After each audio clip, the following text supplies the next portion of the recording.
Para resolver a primeira questão, a gente tem que entender primeiro o que é uma análise horizontal do balanço patrimonial de uma empresa.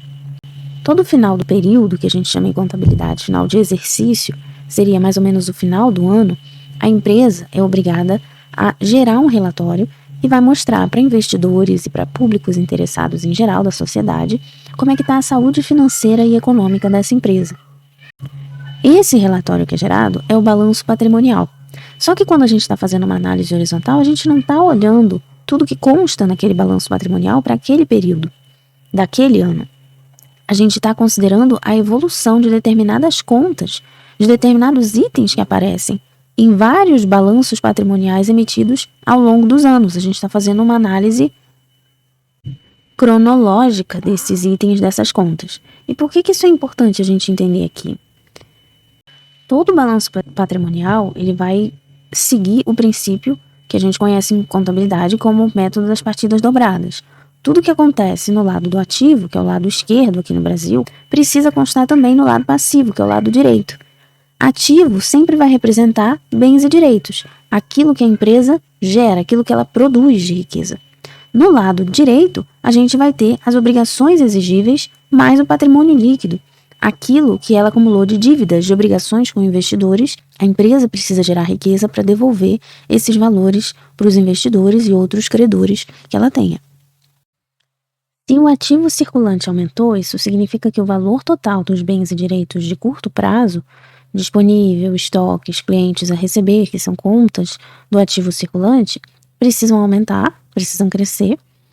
E se o passivo permanece o mesmo, é a mesma coisa que a gente pensar, a obrigação e dívida da empresa, tanto de curto quanto de longo prazo, não pode sofrer alteração. É isso que a questão nos diz. Com base nisso, vamos analisar cada alternativa para chegar na resposta correta. Na letra A diz o seguinte: o adiantamento de clientes por encomenda a ser entregue no ano seguinte foi recebido. Vamos dar uma revisão no português antes de partir para a análise técnica contábil dessa alternativa? Essa vírgula aí está incorreta, tá, pessoal? Vírgula separando sujeito de verbo está sempre incorreta na língua portuguesa, mas eu deixei o erro aí porque está na questão e também isso ajuda a gente a revisar causos de português, brincando aqui, obviamente, a palavra é casos, mas causos de português que aparecem no meio da prova. Vamos raciocinar o seguinte: se houve adiantamento de clientes por encomenda a ser entregue, isso aumenta o ativo circulante na conta caixa ou bancos, só que esse adiantamento de clientes também vai gerar uma obrigação de ser entregue um produto ou serviço no futuro de parte da empresa, e isso também vai ter que ser registrado no passivo circulante. Portanto, essa transação aumentaria tanto o ativo quanto o passivo, contradizendo a premissa do enunciado de que o passivo precisa ficar igual. Percebe? Então a alternativa A está incorreta. Já na alternativa B, essa daí tem uma pegadinha. Uma grande quantidade de estoque foi adquirida à vista. Com a compra de estoque, a gente precisa pensar que vai aumentar a conta de estoques que a gente tem dentro do balanço patrimonial, que faz parte do ativo circulante. E esse pagamento à vista, por sua vez, também vai diminuir a conta de caixa, que também é uma das contas dentro do ativo circulante. Portanto, não está gerando aumento do ativo circulante, conforme nos pede o enunciado. Esse valor total do ativo circulante vai permanecer o mesmo. Ainda que, pela alternativa B, a gente não tenha um passivo sendo alterado, a gente também não pode considerar isso como correto, porque o ativo circulante não vai ter aumento. Percebe? Essa é a pegadinha que fica aqui, porque é uma transação que não vai mexer no passivo, então poderia ser uma saída de resposta, mas se a movimentação das contas também não aumenta o ativo circulante, a gente elimina como gabarito, porque não atende a ambos os critérios previstos no enunciado. Alternativa C, um empréstimo bancário de longo prazo foi obtido. Aqui, com esse empréstimo bancário, a gente vai ter um aumento no ativo circulante, na conta caixa ou bancos, por causa do dinheiro que vai entrar desse empréstimo. Só que, ao mesmo tempo, essa obrigação de pagar o empréstimo vai precisar ser registrada no passivo não circulante. Portanto, essa transação aumentaria tanto o ativo quanto o passivo. E aí a gente, mais uma vez, contradiz o enunciado, precisa eliminar a letra C também. Já a letra D também tem uma pegadinha, pessoal. Ela diz o seguinte: os clientes que tinham comprado a prazo em 2022, ou seja, no exercício anterior, pagaram integralmente. O recebimento do dinheiro vai diminuir a conta de clientes a receber que consta no ativo circulante, e vai aumentar a conta de caixa, que também é do ativo circulante. Portanto, perceba que aí a gente não está alterando em nada para justificar um aumento do ativo circulante. A gente só está alterando a composição desse item do nosso balanço patrimonial, dessa conta do nosso balanço patrimonial. Os clientes a receber viram dinheiro em caixa.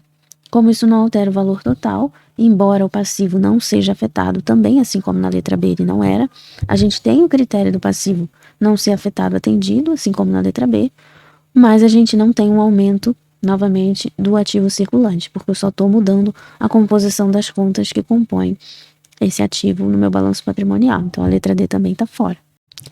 Já a letra E, uma maior quantidade de produtos foi vendida com margem de lucro.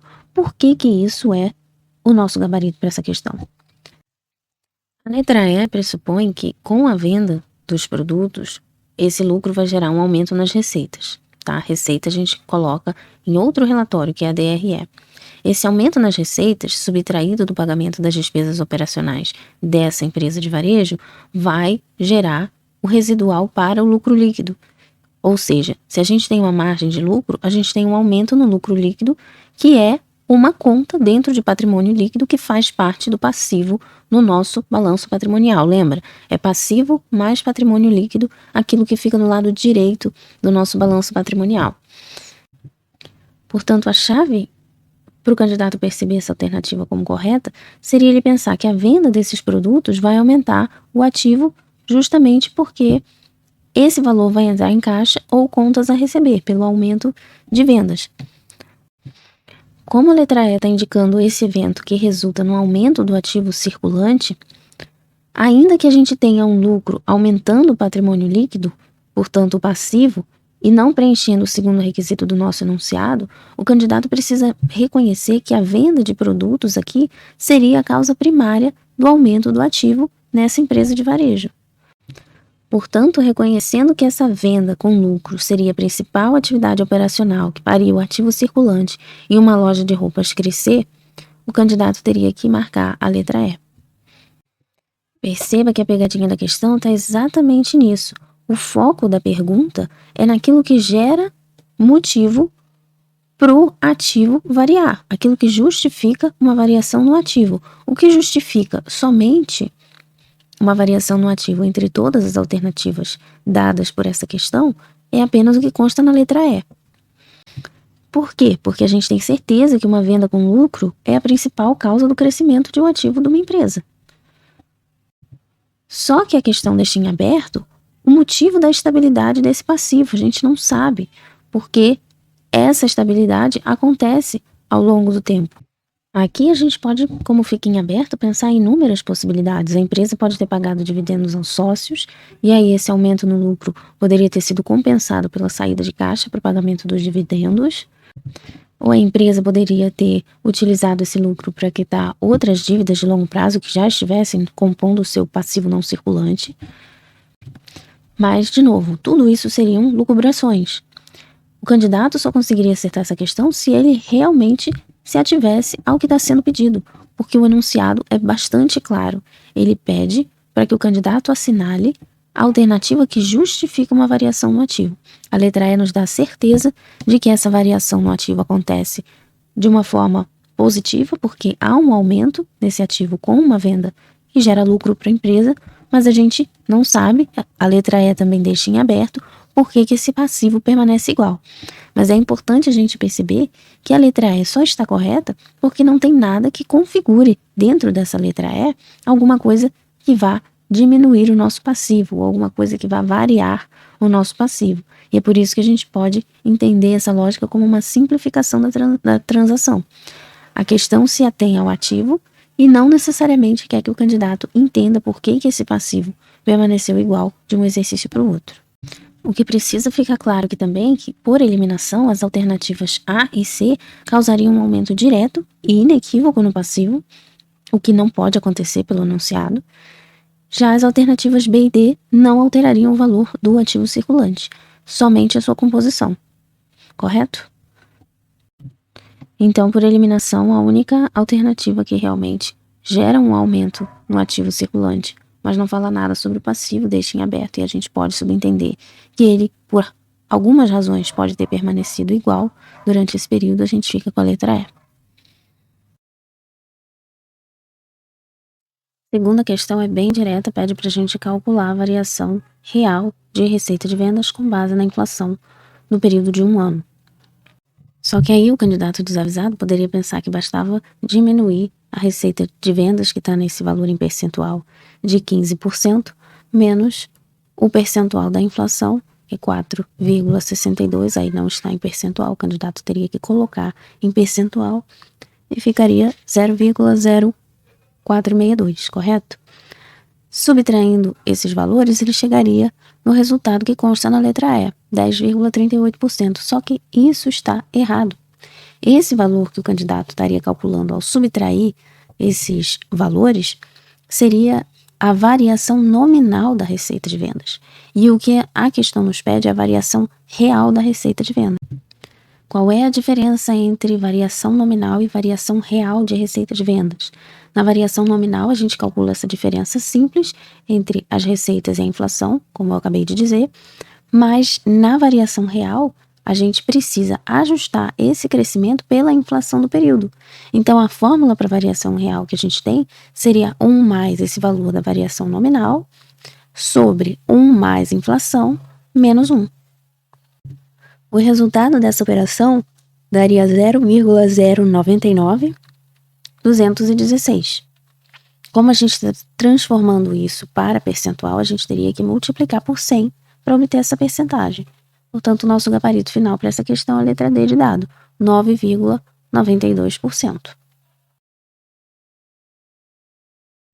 Terceira questão nos pede para calcular o percentual de receita de vendas com base no resultado operacional de uma papelaria. Para fazer isso, a gente utiliza DRE, como a própria questão nos diz, e a gente considera o total da receita de vendas de mercadoria. Esse 200 mil vai para a nossa DRE. Por quê? Independentemente de ter sido recebido ou não, o que importa na DRE é o princípio de competência, ou seja, a gente precisa reconhecer essa receita no momento em que a venda acontece. Se a venda aconteceu em 2023, ainda que 20% desse valor só seja recebido no ano seguinte, a gente precisa considerar o valor integral na hora de calcular o nosso resultado operacional dentro da DRE. Então, a estrutura desse cálculo ficaria da seguinte maneira: receita de vendas e mercadoria, correspondente ao valor integral de 200 mil, menos o custo das mercadorias vendidas, que a gente chama de CMV, e aí a questão está nos dizendo foi de 70 mil. Subtraindo esses valores, a gente chega a um total de 130 mil para o lucro bruto. Desse lucro bruto, a gente precisa subtrair as despesas operacionais. E aí que está a pegadinha da questão. São despesas operacionais somente as despesas comerciais e administrativas. Por que isso? A gente só considera despesa operacional aquilo que tem a ver com as operações da empresa que ajudaram para que ela operasse dentro do segmento em que ela atua. No caso de uma papelaria, as despesas que contribuíram para que ela vendesse artigos de papelaria, para que ela recebesse essa receita de venda de mercadoria. Quando a gente fala de despesa financeira, a gente está falando de encargos financeiros para a empresa. Por exemplo, juros de empréstimos, financiamentos. Essas despesas não estão relacionadas às atividades essenciais da empresa. Não está relacionada à atividade fim, à atividade principal. E sim a despesas tributárias e outros fatores que podem concorrer, não de maneira principal, central, e sim de maneira análoga para que essas operações ocorram. Por isso, não vai entrar no cálculo do nosso resultado operacional. Aqui a gente trata somente das despesas que contribuem para que as operações das empresas aconteçam. Isto posto, a gente vai somar as despesas comerciais no valor de 10 mil, as despesas administrativas, porque a gente estaria falando de custo indireto de produção e de comercialização, menos 30 mil, somando 10 com 30 mil, a gente tem 40 mil de despesas operacionais no total, que vão subtrair aquele lucro bruto que a gente calculou no início, que deu 130 mil. Portanto, a gente tem 130 mil menos 40 mil como nosso resultado operacional. E esse valor dá 90 mil. Para chegar no gabarito, a gente tem que utilizar esses 90 mil que são o nosso resultado operacional e calcular a porcentagem dele em relação à receita de vendas de mercadoria. Então, o que a gente vai fazer é simplesmente colocar esse valor que a gente encontrou do resultado operacional, que é 90 mil, dividindo a nossa receita de vendas vezes 100 para chegar no percentual. Fazendo isso, a gente chega no gabarito dessa questão, que é a letra D de dado, 45%. Uma ressalva que a gente tem que fazer aqui para essa questão, pessoal, é que o gabarito definitivo para essa prova alterou o gabarito preliminar, que indicava que a alternativa correta era a letra D. Na mudança para o gabarito definitivo, a banca indicou como alternativa correta a letra C. Mas ainda assim, isso está errado. A gente já viu e já sabe que despesa financeira não pode compor o cálculo do nosso resultado operacional. Portanto, o cálculo que geraria esse percentual de 37,50% da letra C incluiria, as despesas financeiras dentro da nossa DRE, dentro desse cálculo todo que a gente fez aqui. E isso está equivocado. Portanto, eu não sei por que a banca alterou esse gabarito para a alternativa errada, mas quem quiser consultar essa questão na internet também vai ver que todos os comentários, todo mundo que chegou a resolver essa questão, chegou à conclusão de que esse gabarito está distorcido, porque a resposta correta realmente é 45%, como constava no gabarito preliminar da banca Getúlio Vargas. Quarta questão pede que a gente analise essas afirmativas em relação à estrutura de capital de uma sociedade empresária que apresenta passivo a descoberto. Essa expressão passivo a descoberto é utilizada para mostrar quando o valor do ativo total de uma empresa é menor do que o valor do passivo circulante mais o passivo não circulante. Trocando em miúdos, essa empresa está no vermelho. Ela não tem bens e direitos suficientes para cobrir as suas dívidas, o que sempre vai resultar num patrimônio líquido negativo. A alternativa A disse assim: a composição das exigibilidades é maior do que 100%. Uma pessoa pensa, se o patrimônio líquido é negativo, provavelmente o exigível, a composição das exigibilidades, vai ser maior do que 100%, porque está no vermelho, certo? Só que, primeiro de tudo, quando o passivo excede ativo, a gente não utiliza essa expressão composição de exigibilidades, a gente utiliza a expressão endividamento geral. Outro detalhe que podia ajudar o candidato a perceber que a alternativa A está incorreta é ele perceber que a composição das exigibilidades é calculada dividindo o passivo circulante pelo passivo total. O passivo total é circulante, mas não circulante. Como ambas estariam positivas, tanto o passivo circulante quanto o passivo total, o resultado sempre ia ter que estar entre 0% e 100%, não poderia estar acima de 100%, conforme nos diz a letra A. Portanto, essa alternativa está incorreta matematicamente falando também. Se você achou muito difícil esse raciocínio, lembra sempre, composição de exigibilidade está dentro de passivo circulante. O passivo circulante vai ser sempre uma parte, uma fração do passivo total. Se eu tenho uma fração em relação a um inteiro, obviamente a minha proporção nunca vai poder exceder 1, nunca vai poder exceder, em termos percentuais, 100%. A letra B diz assim: a composição do endividamento oneroso é menor do que 100%.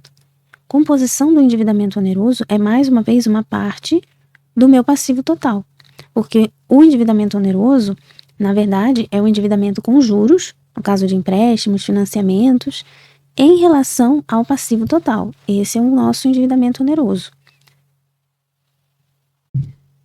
Se, mais uma vez, eu tenho uma parte do meu passivo total sendo comparada numa fração, digamos assim, endividamento oneroso sobre passivo total, o resultado dessa divisão sempre vai ter que estar entre 0% e 100%. Portanto, essa alternativa B poderia ser uma resposta. O candidato deveria deixar ela aí em stand-by. Mas ainda assim, valeria a pena ele perceber que não temos como precisar exatamente esse valor. Portanto, por causa da imprecisão que sugere essa alternativa, a gente fica meio na dúvida se poderia ser o gabarito ou não. E eu acredito que não seja. A letra C vai dizer que a composição das exigibilidades e a composição do endividamento oneroso são iguais. Pessoal, composição de exigibilidades, a gente já viu que tem a ver com todas as obrigações da empresa. Enquanto o endividamento oneroso ele vai incluir apenas aquelas que geram encargos financeiros. Se a gente está falando de duas proporções dentro do nosso passivo total, proporções de naturezas diferentes do nosso passivo, não tem nada que me induza a crer que esses valores vão ser iguais. A alternativa C é infundada, a gente não tem dado que comprove que essa relação de indicadores é igual. Portanto, está incorreta. Letra D. A imobilização do patrimônio líquido é maior do que 100%. Imobilização do patrimônio líquido se refere à proporção de ativos imobilizados, que a gente tem os ativos fixos, em relação ao patrimônio líquido, ok? Essa imobilização do patrimônio líquido é um indicador que a gente usa para medir quanto do patrimônio líquido foi utilizado para financiar o ativo permanente da empresa. Termos de imobilizado, intangível, investimentos, poderia ser tudo isso. Quando a empresa tem um passivo a descoberto, a gente já viu que o patrimônio líquido é negativo. O ativo permanente, nesse caso, seria por definição positivo, porque a divisão entre um número positivo por um número negativo sempre vai resultar em um número negativo. E aí a gente também invalida a letra D, porque não tem como ser maior do que 100%, concorda? Já na letra E, a gente tem a afirmativa até mais óbvia para o caso de um passivo descoberto, dizendo que o endividamento geral é maior que 100%.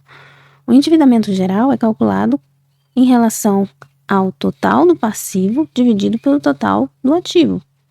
Se a gente tem um passivo descoberto, esse passivo vai ter que ser maior do que o ativo. Portanto, o endividamento geral sempre vai ser superior a 100%, isso está correto?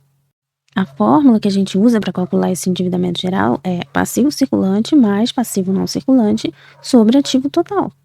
Porque a gente está comparando o total de obrigações, que é o passivo total, com o total de bens e direitos, que é o ativo total. Então, nessa situação de passivo descoberto, o passivo total realmente sempre vai ser maior do que o ativo total.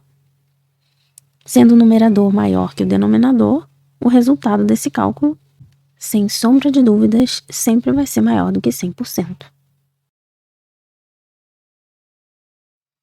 Questão número 5 nos pede para analisar os efeitos de dois processos judiciais nos indicadores de endividamento geral e de liquidez geral de uma sociedade empresarial. Vamos analisar primeiro o fato gerador de endividamento geral, como nos pede na questão. Esse fato gerador de endividamento seria a causa acionada pelo cliente contra a empresa. Nesse caso, como a perda é julgada como provável, de acordo com o princípio da prudência e a norma contábil CPC 25, que vai definir sobre as provisões, os passivos contingentes, como é o caso desse aqui, e os ativos contingentes também, a gente está falando que isso seria uma obrigação, a empresa teria que pagar essa causa para o cliente, e essa obrigação geraria uma perda provável e um valor mensurável que vai precisar ser reconhecida no balanço patrimonial, correto? Onde no nosso balanço patrimonial o lugar de obrigações é no passivo, aumentaria o passivo exigível da empresa nesse mesmo exercício de 2023, mas não afetaria o ativo, porque essa previsão de pagamento da ação para o cliente seria só no exercício seguinte, em 2024. Portanto, não sai nada de caixa, nem sai nada das contas da empresa que compõe o ativo. Então, a gente não muda o ativo nesse primeiro caso de endividamento geral. Já na causa contra o fornecedor, que vai ser o meu motivo de liquidez geral, sendo julgada como provável, o nosso CPC de mesmo número, CPC 25, vai estabelecer que a esses ativos contingentes, porque aí a gente já está falando de ganho provável de uma ação judicial, eles não devem ser reconhecidos no balanço patrimonial, porque isso poderia resultar no reconhecimento de uma receita que nunca ia ser realizada. A divulgação em notas explicativas seria o procedimento adequado. Portanto, nessa ação judicial, a gente não aumenta o ativo da empresa em 2023. Agora, vamos relembrar as fórmulas para a gente perceber o que acontece com esses indicadores em 2023.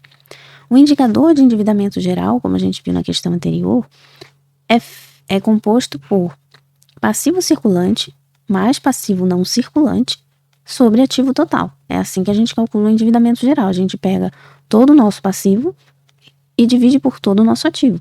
Se a gente aumenta o nosso denominador, porque a gente tem uma provisão de 50 mil já no passivo exigível, a gente está aumentando esse numerador, percebe? Se a gente aumenta o numerador e não altera o denominador, que é o ativo total, já que a ação de ganho do fornecedor não vai alterar em nada o nosso ativo total, a gente tem um aumento no indicador de endividamento geral, concorda? Se o meu numerador aumenta e o meu denominador continua igual, o resultado dessa divisão aumenta. Combinado? Até aí nós ficamos entre letra B e D. Quando a gente vai calcular o indicador de liquidez geral, a gente tem o seguinte: a fórmula para calcular isso aí é pegar o nosso ativo circulante mais o nosso ativo não circulante realizável no longo prazo, tá? Dividindo por passivo circulante mais passivo não circulante. E o que isso vai nos dizer? Se o nosso passivo, que é o denominador dessa fórmula, vai aumentar devido à provisão da ação contra a empresa, e o ativo que está no numerador não vai se alterar, porque o ganho provável não é reconhecido de acordo com o nosso CPC 20, então a gente tem um indicador de liquidez que diminui, percebe? Se o meu numerador permanece igual e o meu denominador aumenta, o resultado da divisão necessariamente precisa diminuir. Portanto, o gabarito da nossa questão é a letra B de bola. Nossa sexta questão pede que a gente calcule o percentual do nosso passivo oneroso circulante em relação ao total do passivo circulante. Para descobrir isso, a gente primeiro tem que identificar os passivos que geram juros ou custos financeiros e que têm vencimento em até 365 dias, porque isso é o que a gente vai poder incluir como passivo oneroso circulante. Toda vez que vocês virem essa palavra circulante em contabilidade, significa dentro desse prazo de 1 ano. Tudo bem? Portanto, para critério de ser circulante, a gente vai ter que olhar esses dias que são nos dados pelo enunciado da questão. Tudo aquilo que passar de 365 dias não vai poder compor o nosso passivo oneroso circulante. Já a palavrinha oneroso significa que gera encargos financeiros. Então, tudo aquilo que estiver constando nessa composição que nos é dada pela questão, que não gerar encargos financeiros, aí será passivo não oneroso, portanto, a gente não vai poder incluir. Vamos analisar juntos cada item do balanço. Dividendos a pagar-se em 60 dias é um passivo circulante, porque o prazo está dentro de 365 dias, só que não é oneroso, porque não incide juros. Dividendos a pagar é a parte dos sócios. Imposto de renda a pagar em 90 dias é um passivo circulante, mas não é oneroso, porque não se paga juros sobre pagamento de imposto de renda, a menos que a gente esteja pagando em atraso, que não é o caso aqui. Receitas antecipadas em 45 dias também é um passivo circulante, mas não é oneroso, porque a obrigação de entregar um bem ou serviço está sendo jogada para o futuro, mas não tem ônus nenhum financeiro nessa transação. Empréstimos a vencer em 210 dias é um passivo circulante e oneroso, concorda? Porque os empréstimos geram juros. Já salários a pagar em 30 dias é um passivo circulante pelo critério do tempo, mas não é oneroso porque não tem juros incorrendo no pagamento desses salários. Já financiamentos em 480 dias, a vencer em 480 dias, é um passivo não circulante, porque é exigível no longo prazo, após 365 dias. Então, a gente não qualifica aqui.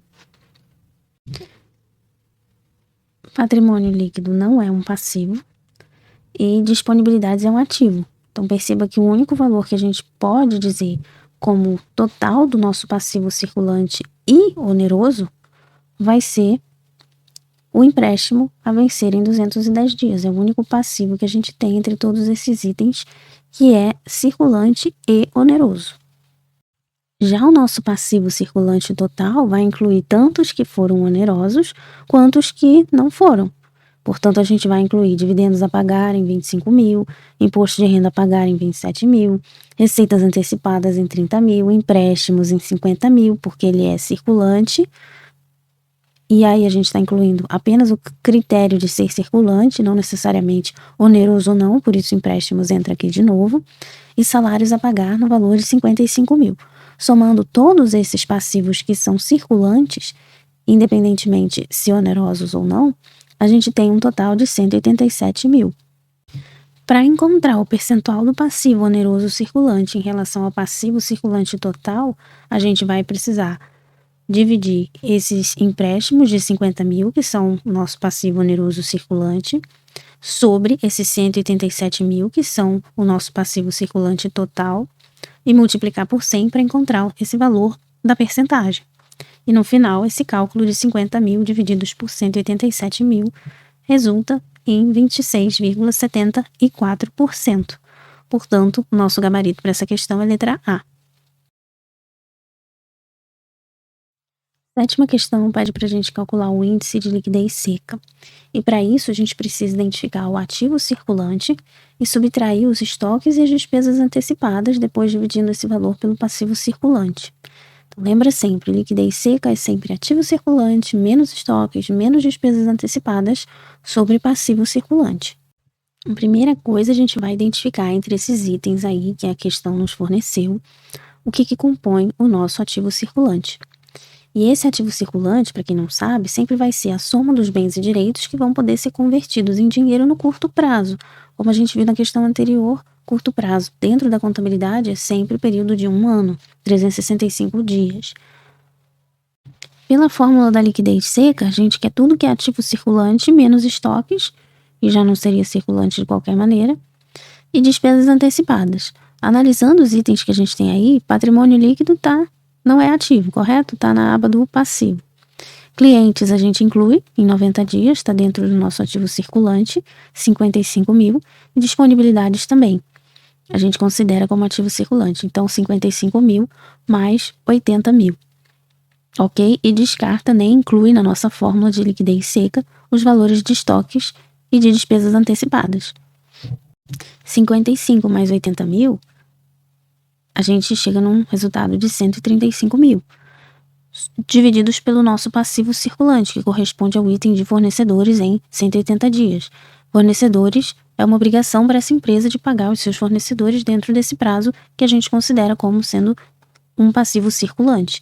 Então, a gente vai ter no final a fórmula de liquidez seca com 135 mil no numerador sobre 150 dos fornecedores no denominador.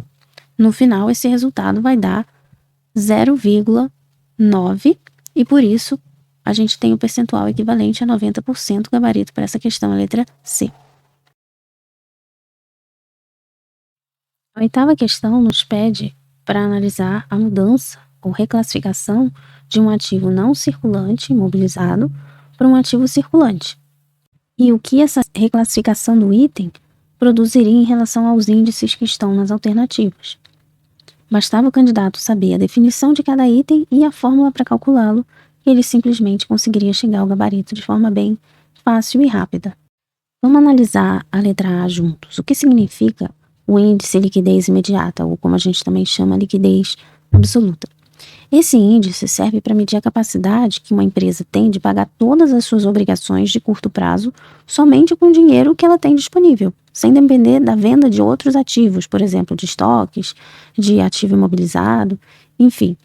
Essa liquidez imediata é calculada com o que a empresa tem na conta de disponível, que a gente considera como caixa e equivalente de caixa, dividido pelo passivo circulante. Porque, justamente através desse cálculo, a gente consegue separar apenas os ativos mais líquidos e de acesso imediato para a empresa pagar ou liquidar as suas obrigações do passivo circulante, que também é um passivo mais imediato. Embora quando a gente retire essa máquina do ativo não circulante imobilizado para o ativo circulante, a gente esteja aumentando esse ativo circulante, não necessariamente a gente está afetando a liquidez imediata, porque a gente não está mexendo na conta de disponibilidades, caixa ou equivalentes de caixa, porque esse item, esse bem que passa a ser circulante para a empresa, ele ainda não foi vendido. Tudo bem? Então ele não está, o dinheiro dessa venda ainda não está em caixa. Se não está em caixa, não afeta, não abala a liquidez imediata. Tudo bem? Letra A não pode ser o nosso gabarito. Já a letra B é a alternativa correta, porque a liquidez corrente é o índice que a gente utiliza para avaliar a capacidade de uma empresa de honrar os seus compromissos de curto prazo, utilizando os seus ativos de curto prazo. Então, o cálculo da liquidez corrente é feito a partir do total do ativo circulante, e foi para onde foi essa máquina, dividido pelo total do passivo circulante. Percebe que isso gera um aumento na liquidez corrente, porque você tem o valor da máquina, que é 20 mil, sendo adicionado ao ativo circulante, sem, no entanto, alterar o passivo circulante.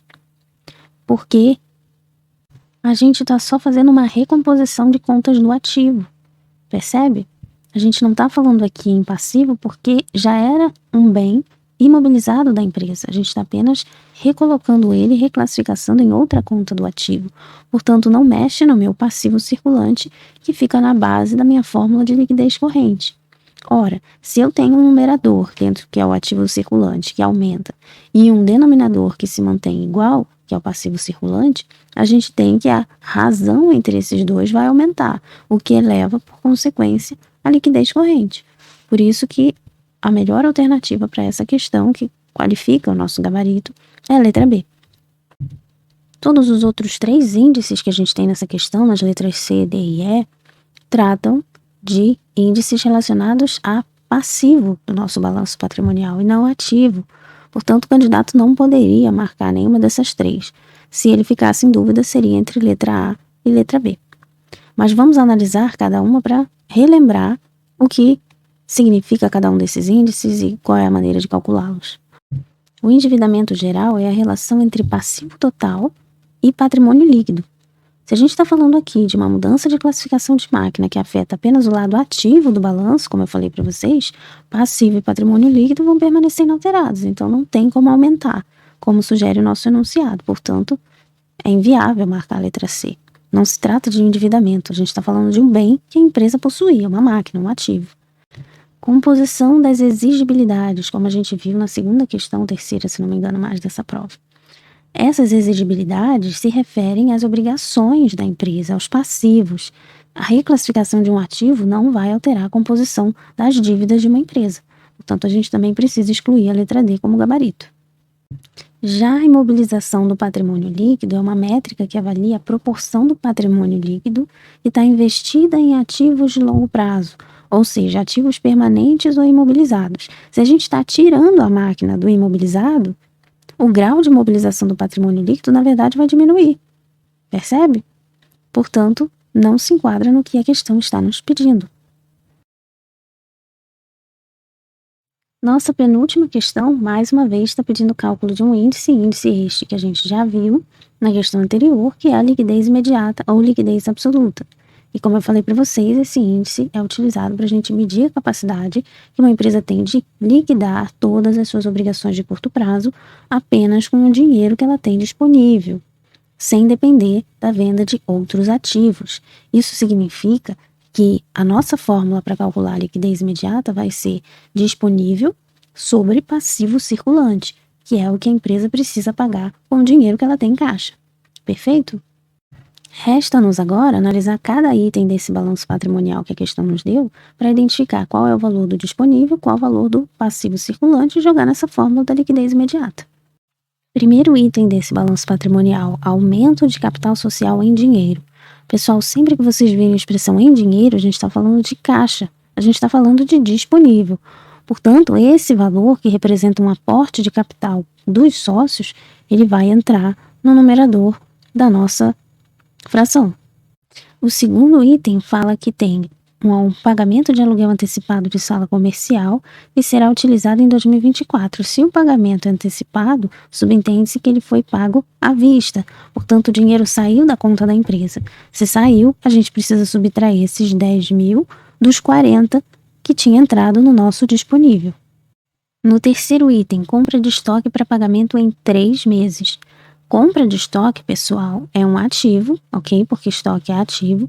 Mas se esse pagamento só vai ser feito em 3 meses, o valor de 20 mil vai entrar como uma obrigação de curto prazo, porque ele está saindo. Perceba que é um dinheiro que está saindo para compra de imobilizado. Portanto, a gente inclui no ativo circulante. Esse valor de 20 mil vai compor o nosso denominador nessa fração. Agora veja, compra de ativos imobilizados para pagamento em 15 meses. 15 meses está excedendo o nosso critério de ser passivo circulante, porque a gente só inclui no passivo circulante obrigações de curto prazo, ou seja, de até 12 meses após a data do balanço. Se a gente está falando de 15 meses, isso não vai afetar a liquidez imediata. Portanto, ainda que a gente esteja falando da compra de ativos imobilizados, como imóveis, móveis, equipamentos, a gente não vai incluir isso no nosso passivo circulante, porque isso se trata de um passivo não circulante, ok? Já o nosso último item, reconhecimento de despesas diversas para pagamento no mês seguinte. Essa despesa, pessoal, ainda não foi paga, mas representa uma obrigação de curto prazo. Percebe? Vai ser paga no mês seguinte. Portanto, 16 mil também vão entrar no nosso passivo circulante, vão compor a fórmula da liquidez imediata, no denominador.